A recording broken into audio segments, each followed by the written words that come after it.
창밖에서는 세상의 끝이 온 것처럼 비가 쏟아졌다.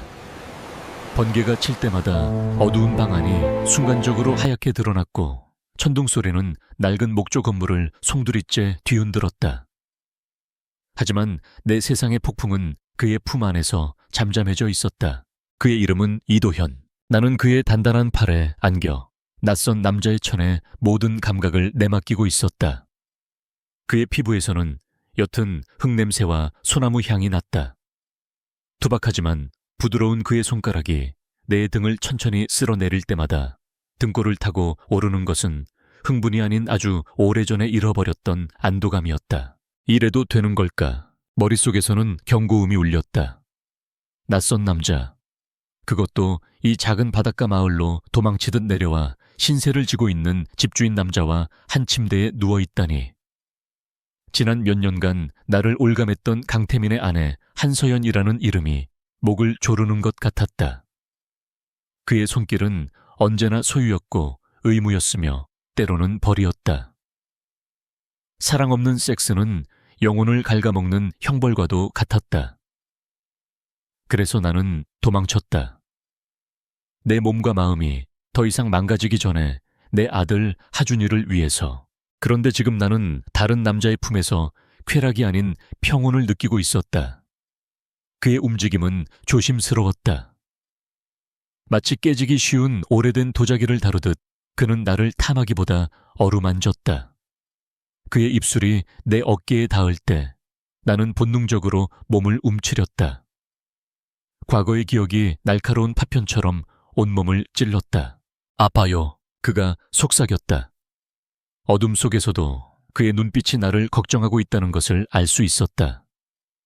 나는 고개를 저었다. 아픈 것은 몸이 아니라 마음이었다. 굳게 닫아버린 마음의 문을 이 남자가 너무나도 쉽게 열어젖히고 있었다. 그 다정함이 두려웠다. 다시 상처받는 것이 이 순간의 온기가 신기루처럼 사라져버리는 것이 무서웠다. 괜찮아요. 내 목소리는 형편없이 갈라져 나왔다. 몇 시간 전만 해도 나는 지옥에 있었다. 곤히 잠들어 있던 하준이의 몸이 불덩이처럼 뜨거워진 것을 발견했을 때 내 심장은 얼어붙었다. 아이는 숨을 헐떡이며 칭얼거렸고 나는 허둥지둥 해열제를 찾았다. 그때였다. 펑 하는 소리와 함께 집안의 모든 불이 꺼졌다. 정전이었다. 칠흑 같은 어둠과 아이의 울음소리 창문을 때리는 미친 듯한 빗소리 속에서 나는 공황 상태에 빠졌다. 서울이었다면, 강태민의 곁이었다면, 비서와 주치의에게 전화 한 통이면 끝났을 일이다. 하지만 이곳에는 아무도 없었다. 나는 혼자였다. 절망감이 목구멍까지 차올랐을 때 뇌리를 스친 단 한 사람. 1층에 사는 집주인 이도현. 나는 잠옷바람으로 하준이를 안고 비명을 지르듯 계단을 뛰어 내려갔다. 그의 작업실 문을 미친 사람처럼 두드렸다. 누구세요? 문이 열리고 촛불을 든 그가 나타났을 때 나는 거의 무너져 내렸다. 사장님, 제발. 하준이가 이상해요. 그는 단 한순간도 망설이지 않았다. 그는 나를 안으로 들였고 젖은 내 어깨를 담요로 감싸주었다. 그는 차분하게 아이의 상태를 살폈고 미지근한 물수건으로 아이의 몸을 닦아주었다. 그의 침착함은 나의 공포를 전염병처럼 잠재웠다. 그는 촛불 아래에서 묵묵히 내 곁을 지켰다. 하준이가 고른 숨을 내쉬며 다시 잠들었을 때 긴장이 풀린 나는 그대로 바닥에 주저앉아 소리 없이 울었다. 그때 그가 내민 것은 질문이 아닌 따뜻한 차 한 잔이었다. 우리는 아무 말 없이 앉아 있었다. 빗소리와 촛불이 타들어가는 소리만이 공간을 채웠다. 얼마나 지났을까? 그가 조심스럽게 내 손 위로 자신의 손을 겹쳤다. 투박하고 굳은 살이 박인 하지만 세상에서 가장 따뜻한 손이었다. 이제 괜찮아요. 그 한마디에 지난 몇 년간 억눌러왔던 모든 것이 터져나왔다. 나는 그의 어깨에 기대 어린아이처럼 울었다. 그는 아무것도 묻지 않고 그저 나의 등을 토닥여 주었다. 눈물이 그치고 감정의 폭풍이 지나간 자리에 남은 것은 기묘한 고요함과 서로를 향한 이끌림이었다. 그의 눈빛이 깊어지었다. 그가 천천히 내게 다가왔을 때 나는 피하지 않았다. 그의 입술이 내 입술에 닿았을 때 나는 거부하지 않았다. 그것은 욕망이 아닌 위로였고 정복이 아닌 교감이었다. 우리는 부서진 영혼들이 서로를 알아보듯 그렇게 서로를 끌어안았다. 그리고 지금 나는 그의 침대 위에서 밤을 보내고 있었다. 그의 손이 내 허리를 감싸 안으며 조금 더 가까이 끌어당겼다. 그의 숨결이 귓가에 닿았다. 나는 더 이상 과거의 유령과 싸우는 것을 멈췄다. 지금 이 순간 내게 필요한 것은 이 온기였다. 상처받은 짐승처럼 서로의 천을 나누며 기나긴 폭풍의 밤을 견뎌내는 것. 나는 눈을 감고 그의 품에 더 깊이 파고들었다. 낯설지만 두렵지 않았다. 적어도 오늘 밤만큼은 나는 혼자가 아니었다. 바깥의 비바람 소리가 점점 자장가처럼 들려오기 시작했다. 밤새 내린 비가 거짓말처럼 멎어 있었다. 창문 틈으로 스며든 아침 햇살이 방 안의 먼지를 금빛으로 물들였다. 나는 천천히 눈을 떴다. 낯선 천장, 낯선 공기, 그리고 내 허리를 단단히 감고 있는 낯선 팔. 어젯밤의 일들이 꿈이 아니었음을 깨닫는 데는 그리 오랜 시간이 걸리지 않았다. 고개를 돌리자 잠든 이도현의 얼굴이 보였다. 그는 세상 모르고 깊이 잠들어 있었다. 거친 수염 자국 햇볕에 그을린 피부 작업으로 다져진 단단한 몸. 강태민의 매끈하고 관리된 모습과는 모든 것이 달랐다. 그의 세상은 값비싼 향수와 최고급 수트 차가운 유리와 강철로 이루어져 있었다. 반면 이 남자의 세상은 흙과 나무땀과 햇살의 냄새로 가득했다. 그 평온함이 너무나도 낯설어서 나는 불현듯 그 차가운 궁전을 떠올렸다. 한강이 내려다 보이는 서울의 최고급 펜트하우스. 사람들은 그곳을 선망했지만 나에게는 화려한 감옥일 뿐이었다.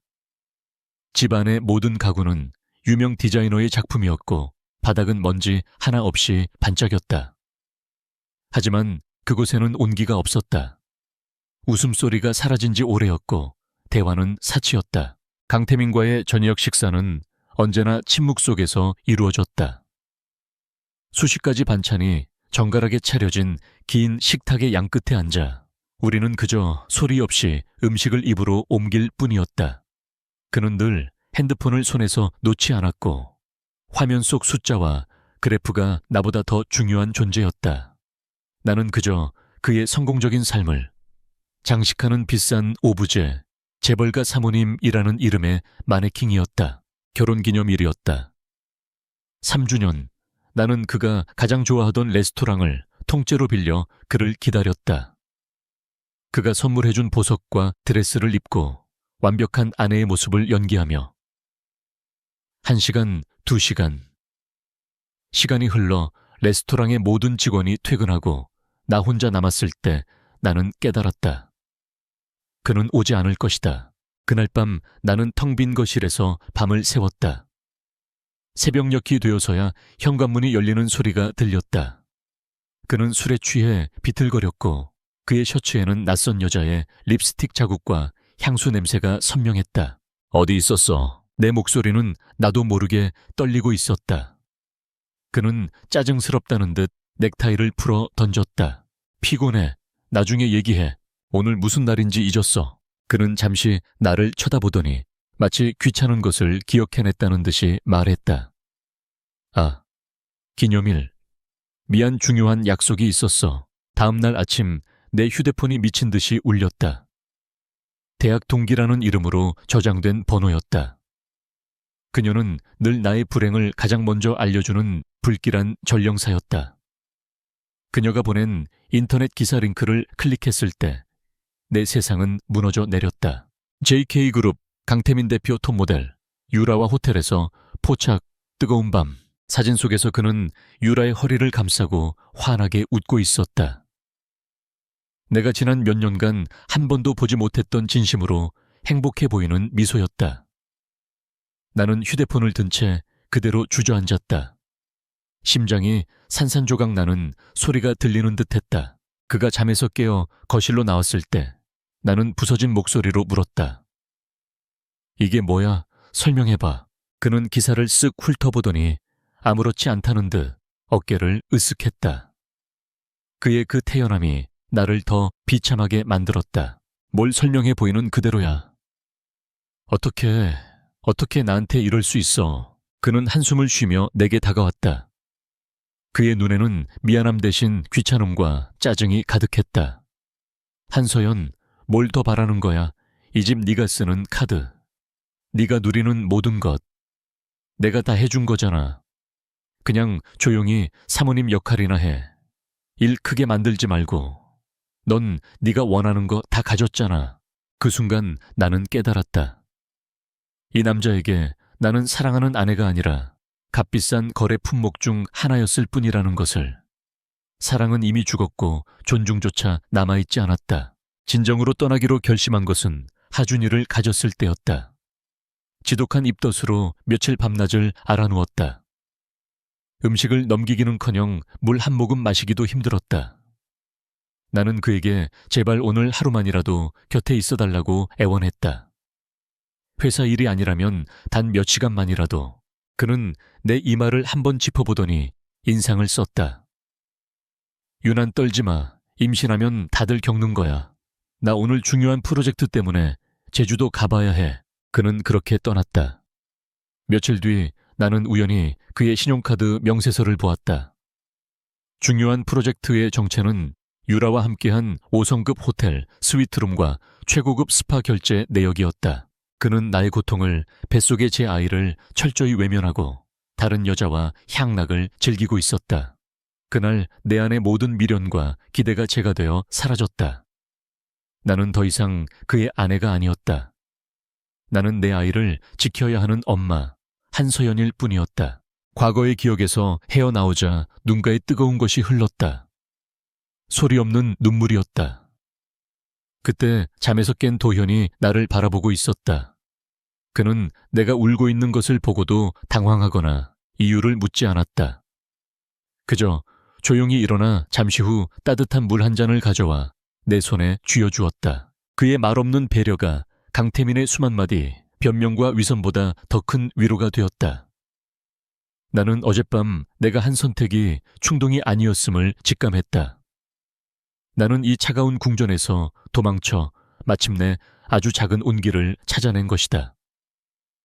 나는 침대 한쪽에 곤히 잠들어 있을 하준이를 생각했다. 그래, 이걸로 된 거야. 불확실한 미래가 두렵지만 후회는 없었다. 어색한 침묵이 방 안을 감쌌다.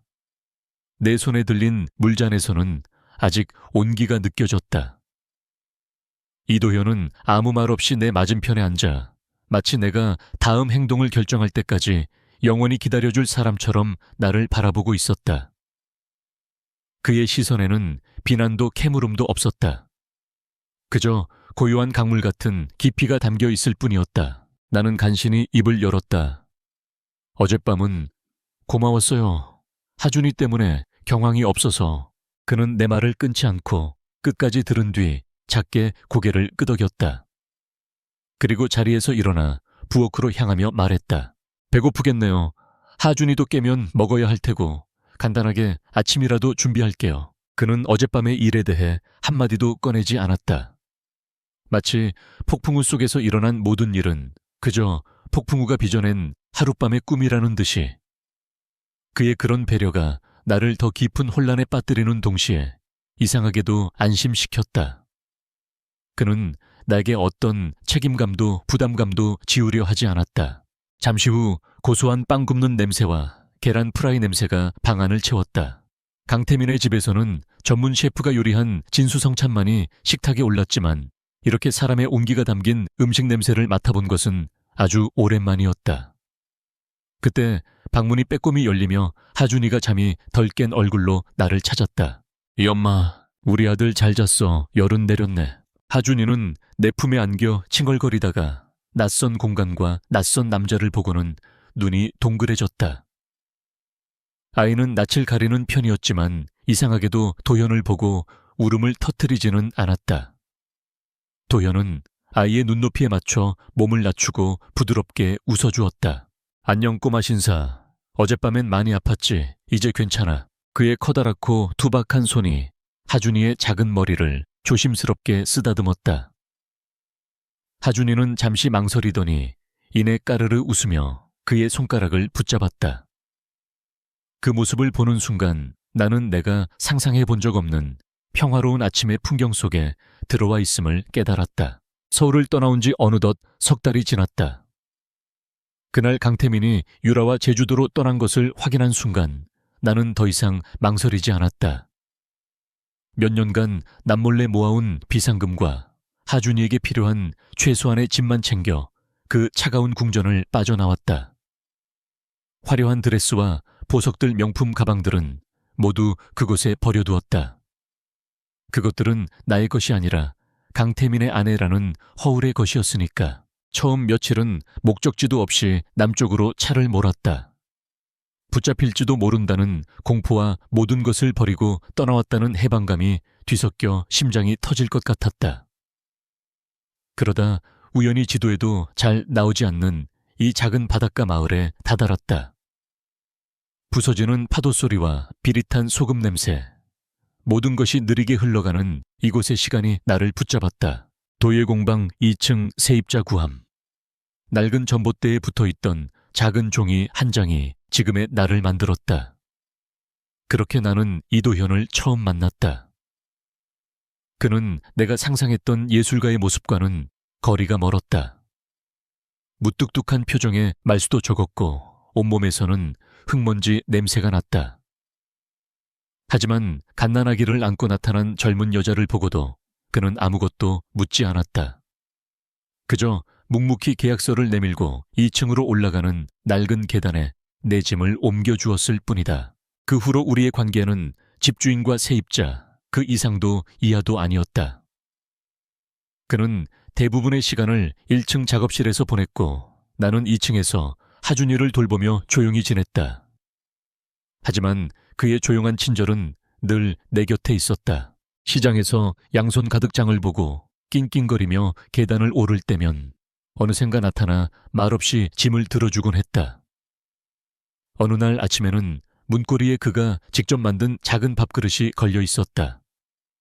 하준이의 첫 이유식을 시작할 때였다.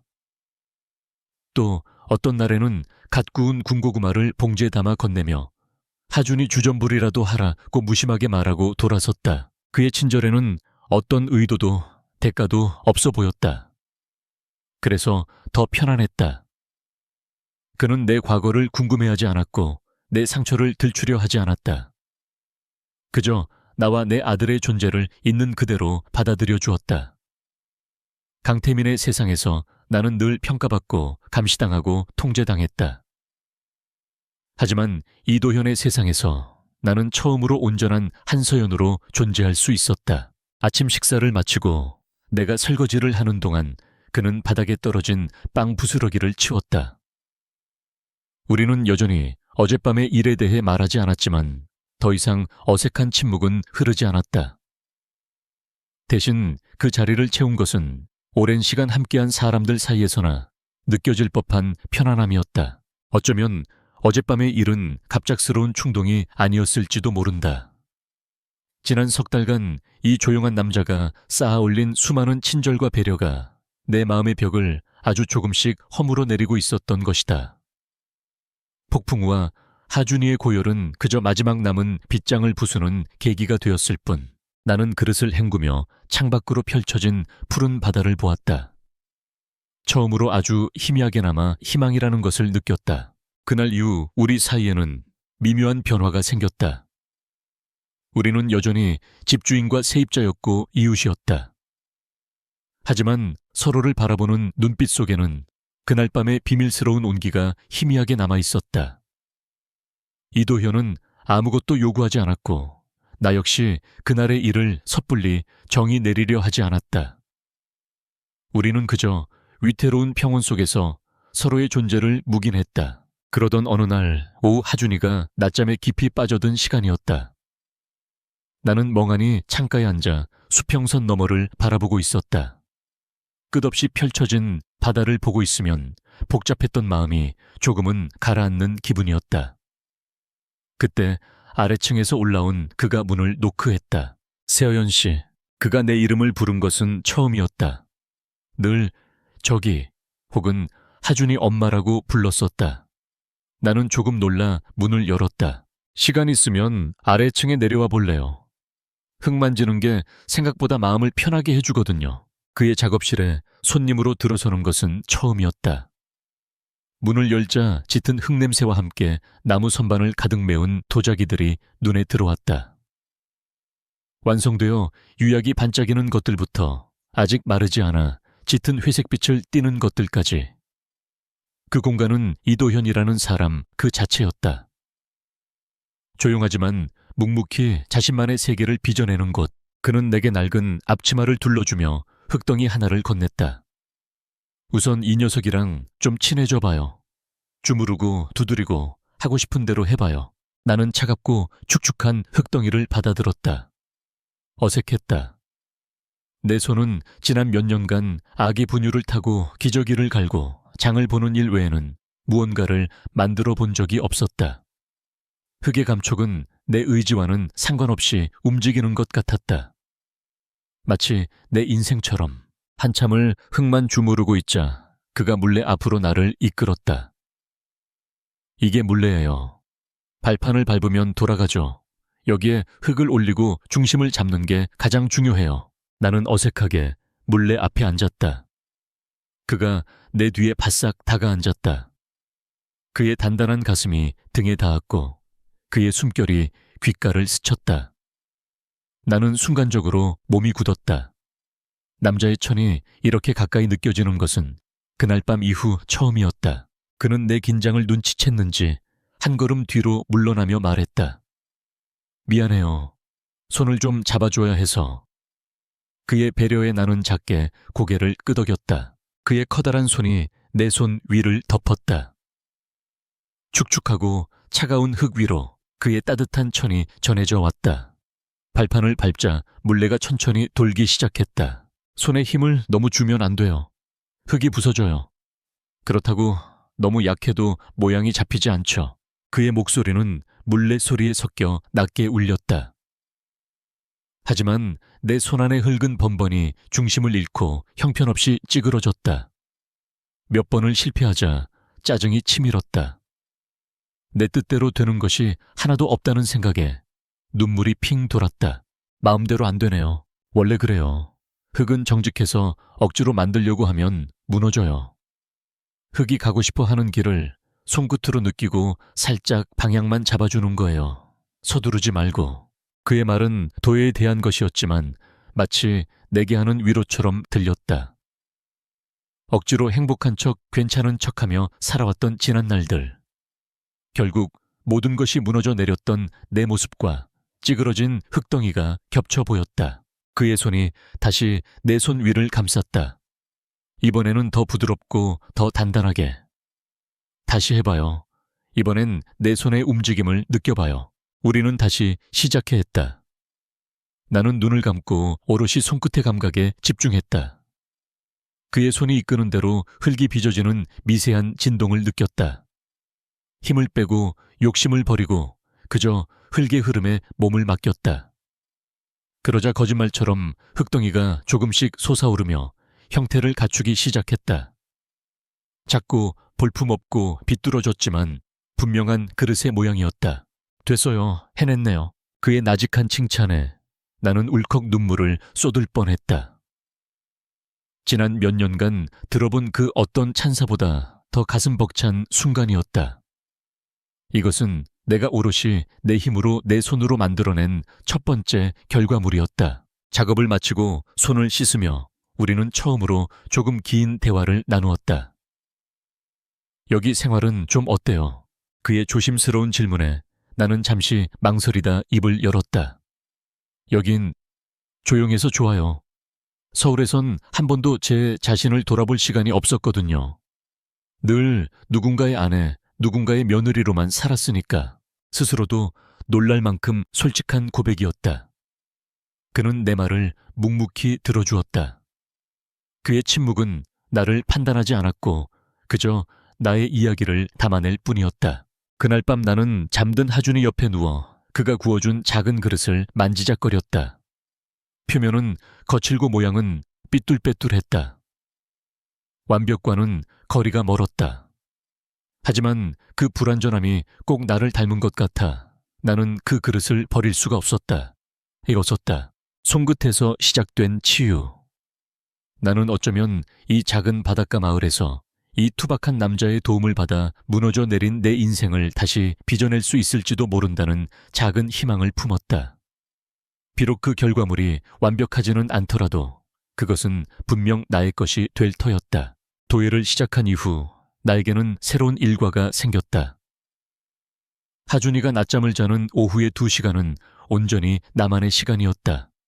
나는 흙을 주무르고 물레를 돌리며 흩어진 마음의 조각들을 하나씩 맞춰 나갔다. 이도현은 말없이 내게 작업 공간 한 편을 내주었고 때로는 스승처럼 때로는 친구처럼 내 곁을 지켰다. 우리의 관계는 더 이상 하룻밤의 실수로 정의될 수 없었다. 그것은 흙과 시간과 침묵 속에서 천천히 빚어지는 새로운 형태의 무언가였다. 그날도 평화로운 오후였다. 나는 막 완성한 찻잔을 조심스럽게 건조대로 옮기고 있었다.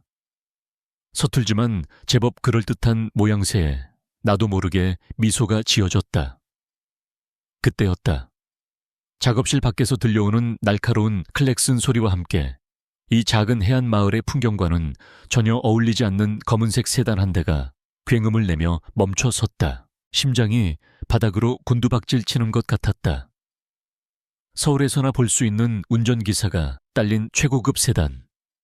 나는 그 차의 주인을 직감했다. 아니나 다를까 운전석의 문이 열리고 말끔한 수트 차림의 남자가 내렸다. 그는 주변을 둘러보더니 뒷좌석의 문을 열었다. 그리고 차에서 내린 사람은 강태민이었다. 3개월 만에 보는 그의 모습은 낯설었다. 늘 완벽하게 다려져 있던 그의 셔츠는 구겨져 있었고 깔끔했던 얼굴에는 피로와 신경질이 뒤엉켜 있었다. 그는 마치 사냥감을 추적하다 지친 맹수처럼 보였다. 그의 눈이 작업실 안을 훑다가 앞치마를 두른 채 흙먼지를 뒤집어 쓴 나와 내 옆에 서 있는 이도현을 발견했다. 그의 미간이 좁혀지며 얼굴이 차갑게 굳어졌다. 그는 성큼성큼 작업실 안으로 들어왔다. 그의 비싼 구두가 흙바닥 위에서 서거기는 소리가 유난히 거슬렸다. 한서연, 그의 목소리는 분노로 가득 차 있었다. 마치 집 나간 개를 찾아낸 주인 같은 목소리였다. 여기서 뭐 하는 거야? 이런 누추한 곳에서 당장 짐 싸. 그것은 부탁이나 설득이 아니었다. 명령이었다. 나는 본능적으로 이도현의 등 뒤로 몸을 숨기려다 이내 정신을 차렸다. 더 이상 도망치고 숨는 한서연은 없었다. 나는 한 걸음 앞으로 나섰다. 여긴 누추한 곳 아니야. 내 집이야. 내 대답은 놀라울 정도로 차분했다. 내 목소리를 들은 그가 잠시 놀란 듯 했지만 이내 비웃음을 터뜨렸다. 집 장난해. 내 집은 서울에 있어. 내가 있는 곳이 내 집이라고. 그가 내 팔을 거칠게 잡아챘다. 그의 손아귀 힘은 여전히 위협적이었다. 하지만 예전처럼 공포에 질려 몸이 떨리지는 않았다. 대신 차가운 분노가 등줄기를 타고 흘렀다. 이 손 놔. 싫다면 네가 뭔데 나한테 명령이야. 애는 어딨어? 내 아들 어딨냐고. 그가 소리치는 순간 2층에서 하준이가 잠에서 깼는지 울음소리가 들려왔다. 그 소리에 강태민의 얼굴이 순간적으로 흔들렸다. 그는 내 팔을 놓지 않은 채 하준이를 무기처럼 사용하기 시작했다. 들었지? 애가 아빠를 찾잖아. 애한테 아빠 없이 살게 할 셈이야. 네가 엄마 자격이 있기나 해. 정신 차려. 한서연, 하준이에겐 완벽한 가정이 필요해. 나 같은 아빠가 필요하다고. 완벽한 가정. 그 단어가 비수처럼 날아와 내 심장에 박혔다. 그 순간 나는 그의 얼굴에서 사랑도 후회도 그리움도 아닌 지독한 소유욕과 이기심을 보았다. 그는 나와 하준이를 그리워한 것이 아니었다. 자신의 완벽한 그림에서 떨어져 나간 조각을 되찾으러 온 것뿐이었다. 자신의 체면과 자존심에 흠집이 난 것을 견딜 수 없었던 것이다. 그가 말하는 완벽한 가정 속에서 나는 웃을 수 없었고 하준이는 아빠의 얼굴조차 제대로 볼 수 없었다.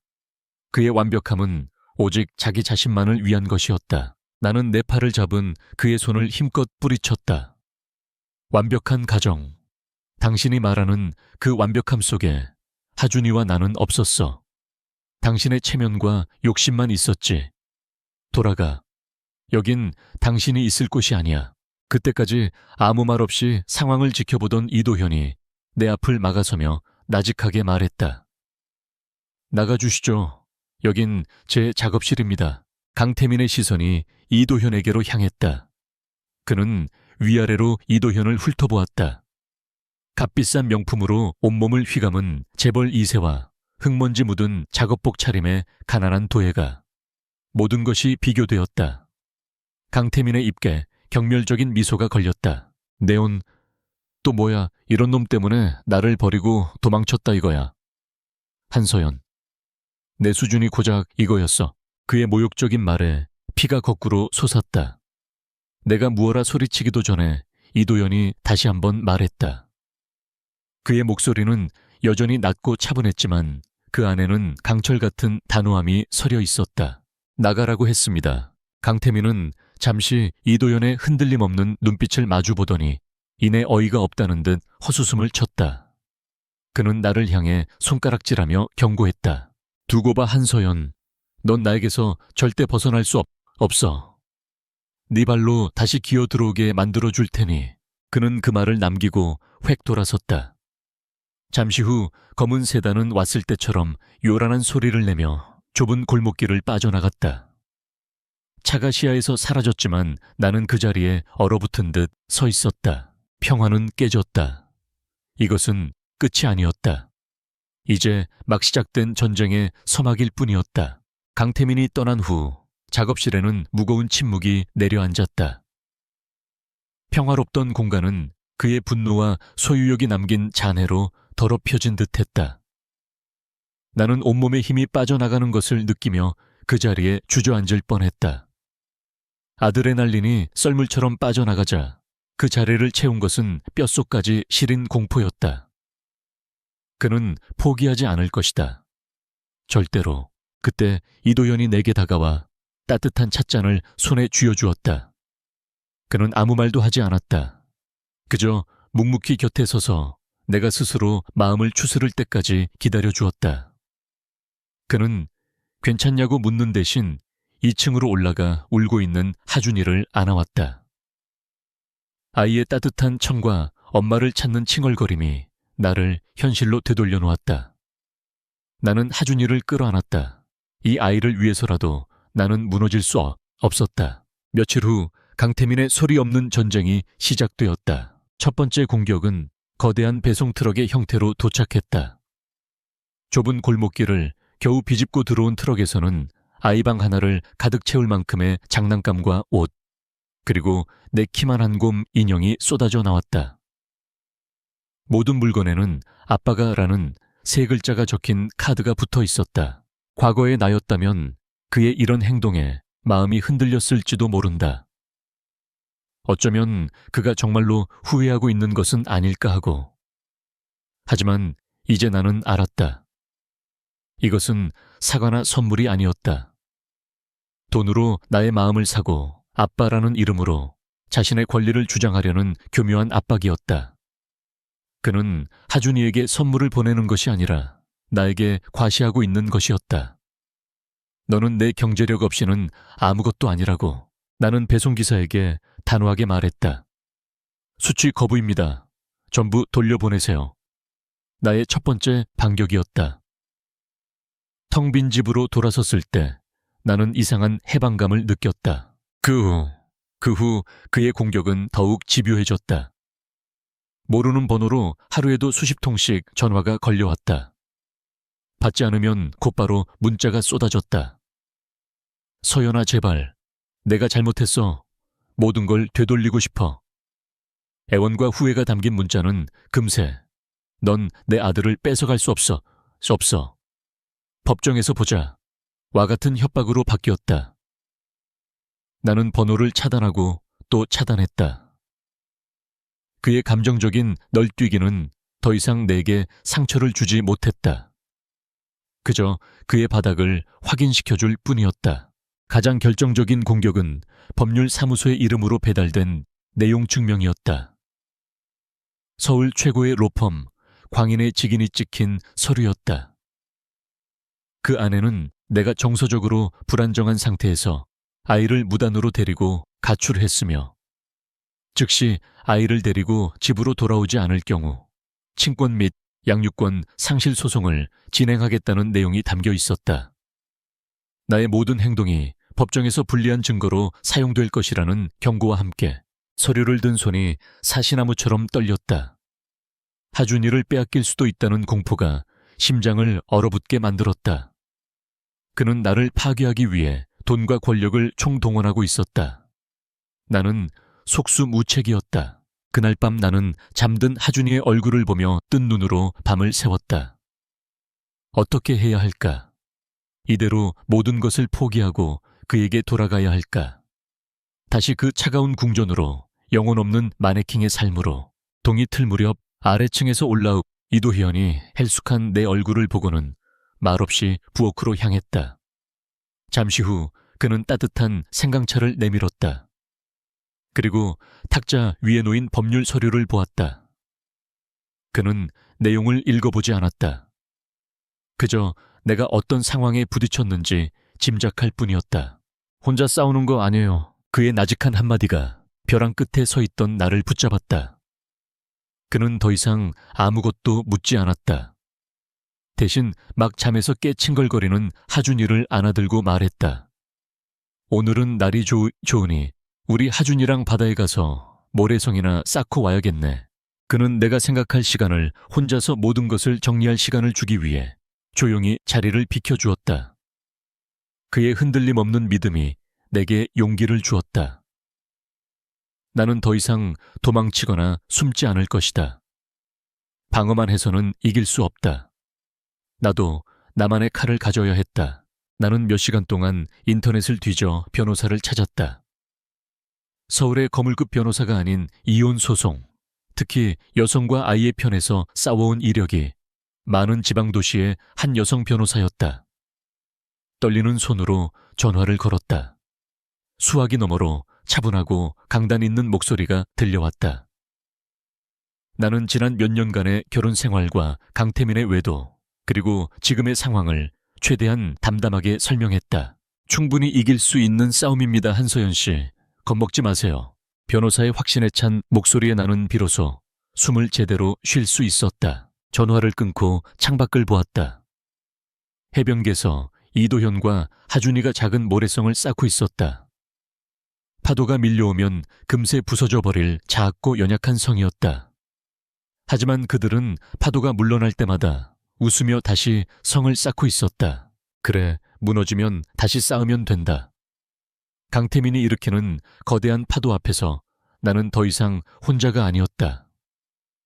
이 소리 없는 전쟁 속에서 나는 비로소 침묵을 깨고 나의 목소리를 내기 시작했다.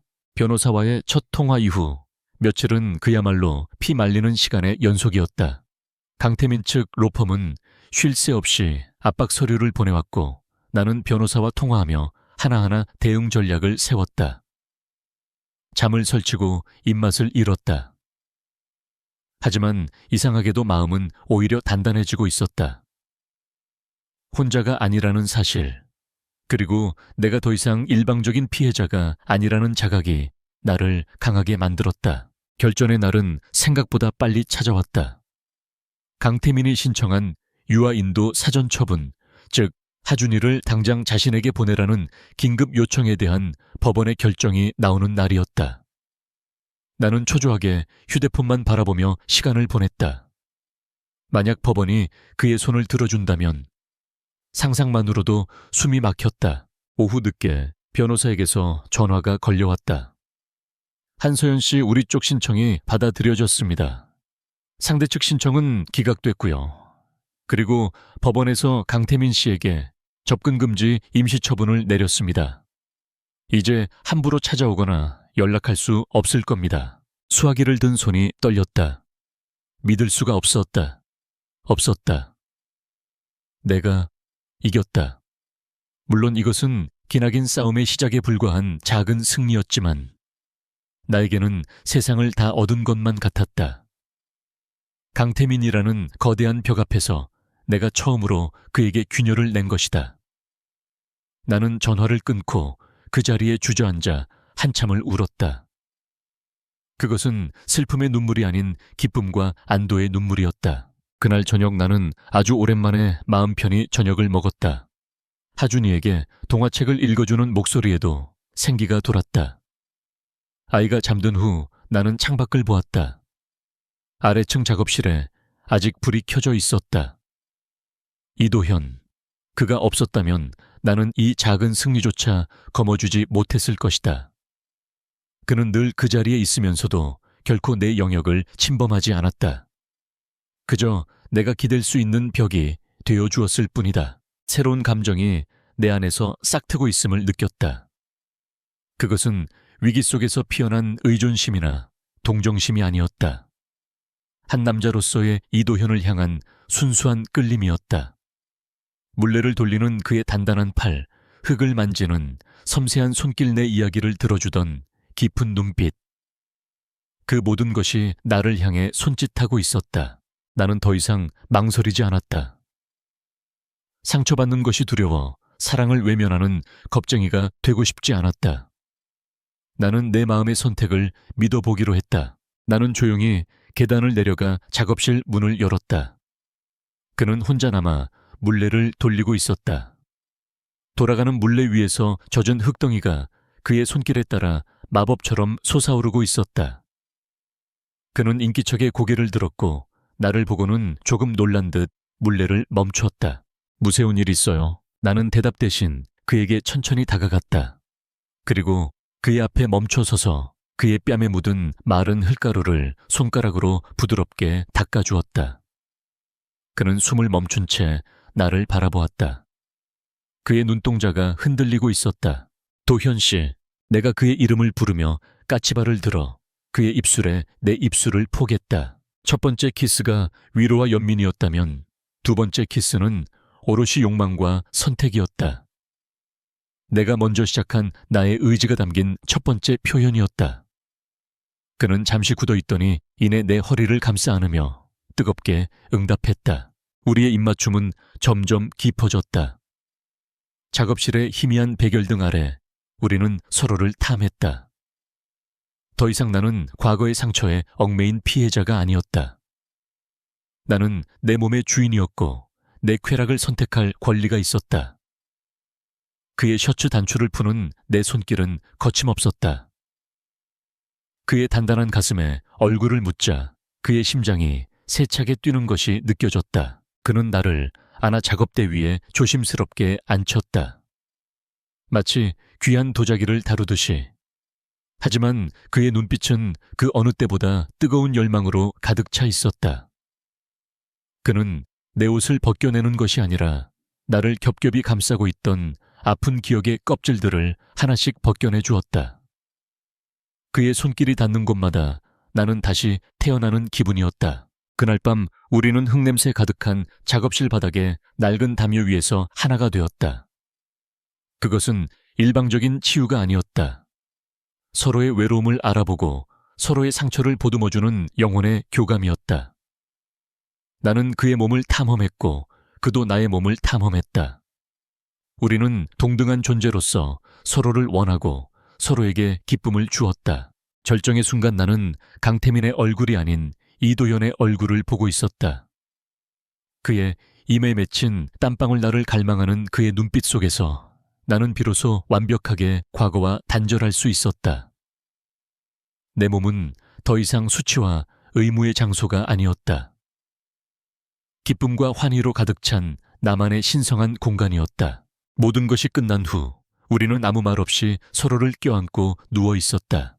그의 팔베개는 세상에서 가장 편안한 안식처였다. 나는 그의 가슴에 새겨진 작은 흉터를 손가락으로 매만졌다. 이 남자에게도 나름의 상처와 역사가 있겠지. 우리는 완벽하지 않았다. 하지만 그래서 더 좋았다. 나는 그의 손을 들어 흙을 만드느라 굳은 살이 박이고 갈라진 그의 손가락 마디마디에 입을 맞추었다. 이 손은 무언가를 빼앗거나 통제하는 손이 아니었다. 무에서 유를 창조하고 부서진 것을 보듬는 손이었다. 그리고 나는 이 손 안에서 기꺼이 다시 빚어지고 있었다. 더 단단하고 더 아름다운 존재로. 나의 재탄생은 완벽하게 이루어졌다. 이도현과의 밤 이후 나의 세상은 새로운 색채를 띠기 시작했다. 법적인 분쟁은 여전히 현재 진행형이었지만 더 이상 나를 짓누르는 공포의 대상은 아니었다. 그것은 그저 내가 되찾아야 할 나의 삶을 위한 하나의 과정일 뿐이었다. 하준이의 웃음소리는 더 맑게 들렸고 바다의 파도 소리는 더 평화롭게 느껴졌다. 도현과 나는 연인이라는 말로 섣불리 우리 관계를 규정하지 않았지만 함께 흙을 빚고 함께 저녁을 먹고 함께 하준이가 잠든 것을 확인하는 모든 일상이 사랑이었다. 나는 비로소 행복이 무엇인지 어렴풋이 알 것 같았다. 하지만 그 행복은 너무나도 연약한 유리성이었다. 강태민은 내가 결코 평온 속에 머물도록 내버려둘 인간이 아니었다. 법과 협박이 통하지 않자 그는 가장 비열하고 강력한 무기를 꺼내들었다. 바로 미디어였다. 그날 아침 늘 다정하게 인사를 건네던 동네 슈퍼마켓 아주머니가 나를 보고 흠칫하며 시선을 피했다. 시장 좌판의 할머니들은 내가 다가가자 자기들끼리 하던 이야기를 멈추고 헛기침을 했다. 마을의 공기가 하룻밤 사이에 차갑게 변해 있었다. 이유를 알 수 없는 불안감이 나를 덮쳤다. 진실은 서울에 사는 대학 동기가 보내준 인터넷 기사 링크 하나에 담겨 있었다. 단독 JK그룹. 강태민 대표. 가출한 아내와 아들 눈물로 호소하며 찾는 중. 나는 떨리는 손으로 기사를 클릭했다. 화면에는 강태민의 초췌하고 괴로워 보이는 얼굴 사진이 대문짝만하게 실려 있었다. 내용은 교묘하게 날조된 소설 그 자체였다. 익명의 측근을 인용한 기사는 강태민이 과거의 작은 실수를 깊이 뉘우치고 있으며 아내와의 관계 회복을 위해 백방으로 노력하고 있다고 썼다. 반면 나는 산후 우울증을 심하게 앓았다거나 감정적으로 불안정한 모습을 자주 보였다는 식으로 묘사되어 있었다.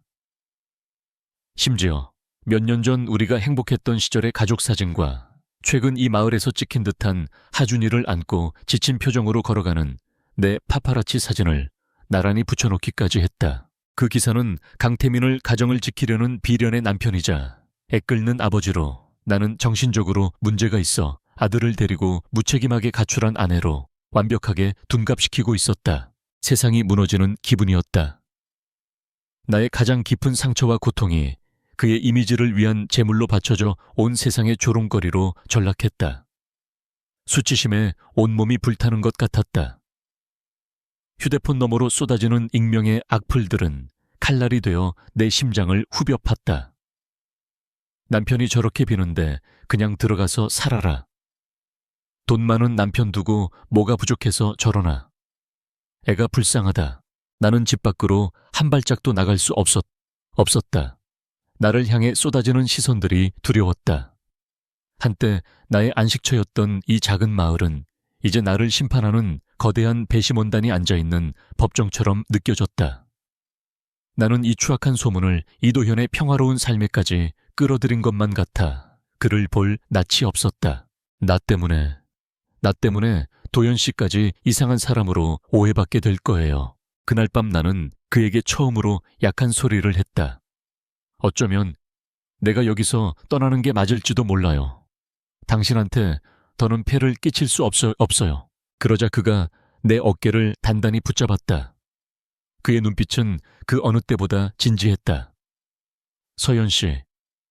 그는 나를 똑바로 보며 말했다. 사람들 말은 그냥 바람 같은 거예요.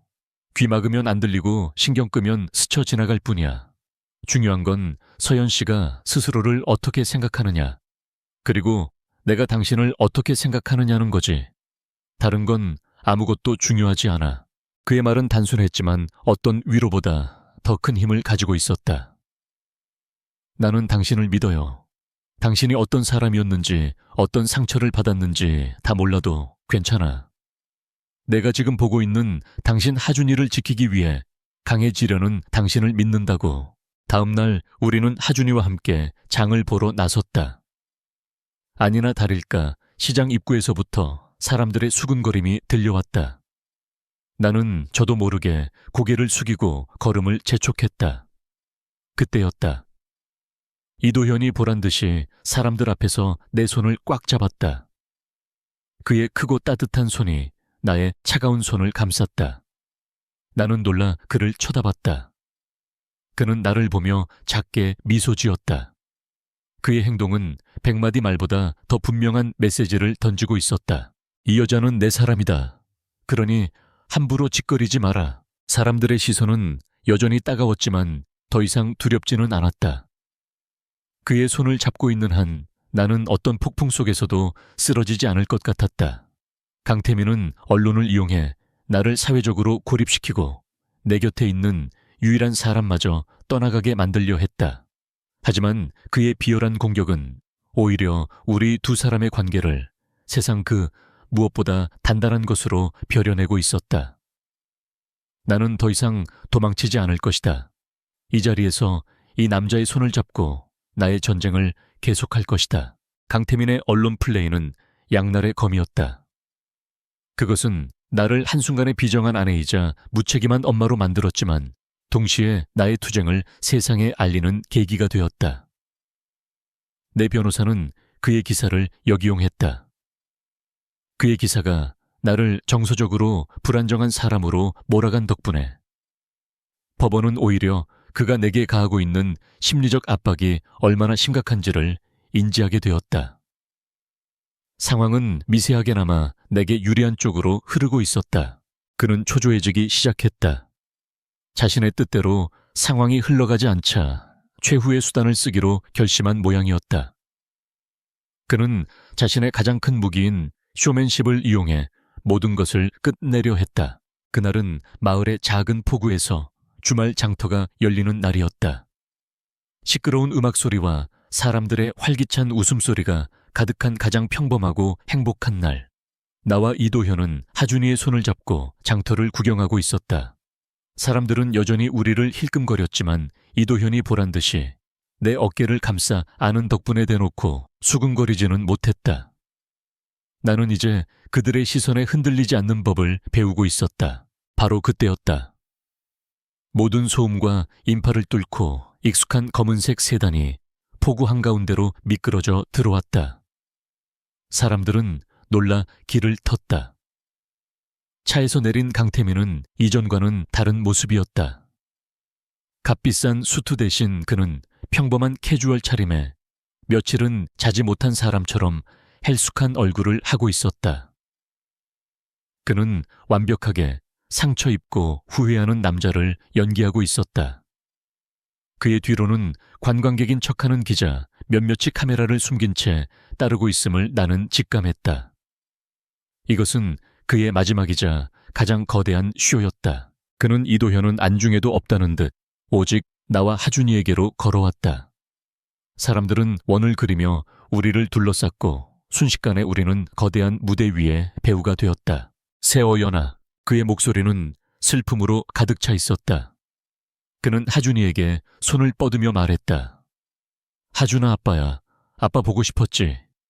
하지만 하준이는 낯선 그의 모습에 놀라 내 등 뒤로 숨어버렸다. 그 모습에 그의 얼굴이 순간 일그러졌지만 그는 이내 연기를 계속했다. 그는 무릎을 꿇었다. 포구의 축축하고 비린내 나는 바닥에 대한민국 최고 기업의 대표가 무릎을 꿇는 극적인 장면이 연출되었다. 사람들의 입에서 나지막한 탄성이 터져 나왔다. 서연아, 내가 잘못했다. 내가 쓰레기였어. 너랑 우리 아들 없이는 단 하루도 살 수가 없어. 제발, 제발 나를 용서해줘. 응. 그는 주머니에서 작은 벨벳 상자를 꺼내 열었다. 그 안에는 내 결혼 반지보다 2배는 더 커 보이는 다이아몬드 반지가 눈부신 빛을 뿜어내고 있었다. 나와 다시 시작해줘. 이번엔 정말 잘할게. 맹세해. 우리 하준이를 위해서라도 제발 돌아와줘. 그의 눈에는 눈물까지 그렁그렁 맺혀 있었다. 완벽한 영이었다.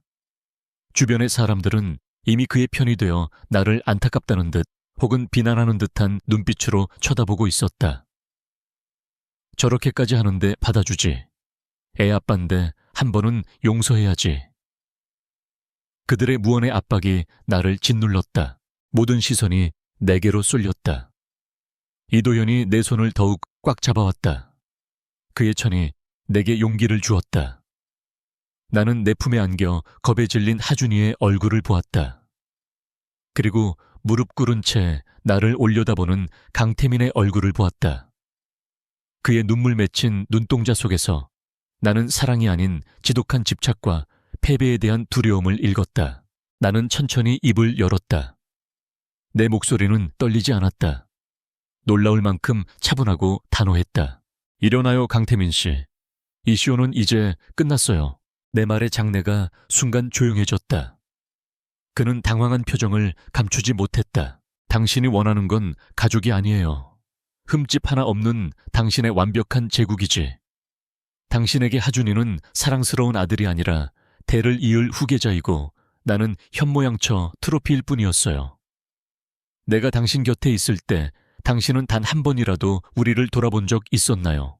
나는 그가 대답할 틈도 주지 않고 말을 이었다. 아니요, 강태민 씨. 2번째 기회는 없어요.